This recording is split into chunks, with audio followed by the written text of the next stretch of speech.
ভাই, চোখ বন্ধ করে একবার ভাবুন, আজ রাতটা আপনার জীবনের শেষ রাত।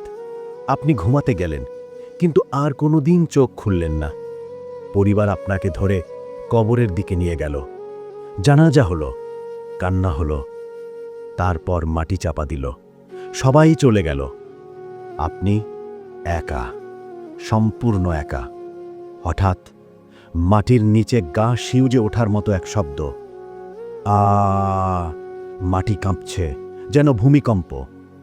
দুই অদ্ভুত সত্তা কবর ফুঁড়ে আপনার সামনে দাঁড়াল।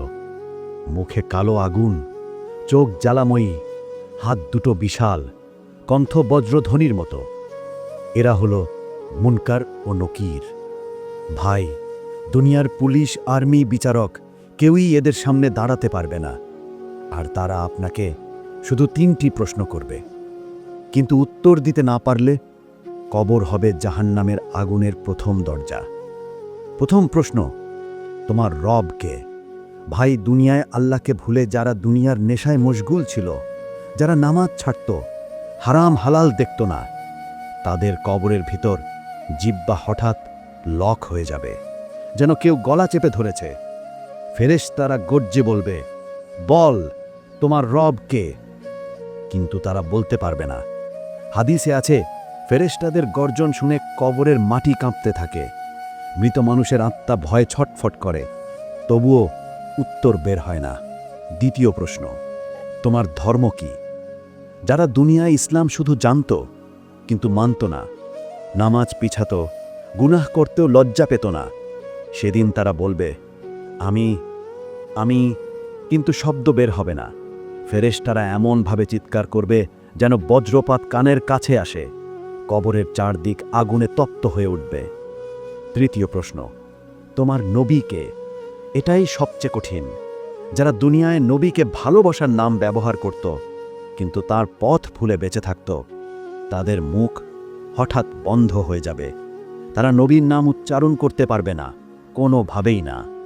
ফেরেশতারা তখন এমন শক্তি দিয়ে আঘাত করবে যে আঘাতে পাহাড়ও ভেঙে পড়ত। যারা উত্তর দিতে পারবে না, তাদের কবরের শাস্তি। ভাই, আপনার শরীর কেঁপে উঠবে, কারণ হাদিসে বলা আছে, কবর দুই পাশে চাপ দিতে দিতে পাঁজরের হাড় একে অপরের ভিতর ঢুকে যাবে। আগুনের দরজা খুলে কবর ভরে যাবে। 70 হাত লম্বা সাপ, লোহার দাঁতলা বিচ্ছু কবরকে ঘিরে ফেলবে।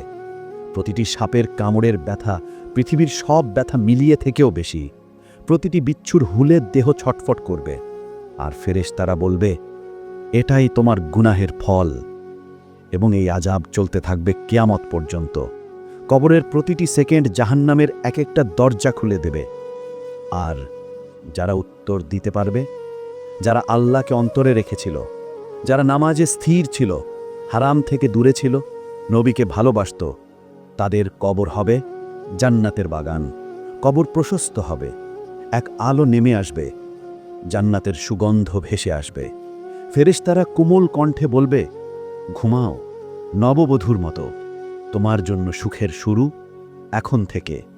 ভাই, কবরের এই 3 প্রশ্ন কোনো সাধারণ প্রশ্ন না, এটা জীবনের সবচেয়ে কঠিন পরীক্ষা। সেদিন মা সাহায্য করতে পারবে না, বাবা, ভাই, স্ত্রী কেউ না। সাহায্য করবে শুধু আপনার ঈমান, আপনার নামাজ, আপনার তাওবা, আপনার হালাল জীবন। আজও যদি না বদলাই, তাহলে কবর একদিন এমনভাবে চেপে ধরবে যা আমরা কল্পনাও করতে পারি না।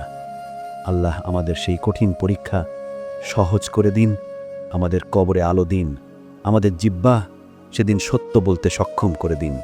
আমিন। প্রিয় ভাই ও বোনেরা, আজ আমরা এখানেই শেষ করছি। আল্লাহ আমাদের সবাইকে হেদায়েত দান করুন। আসসালামু আলাইকুম ওয়া রাহমাতুল্লাহ।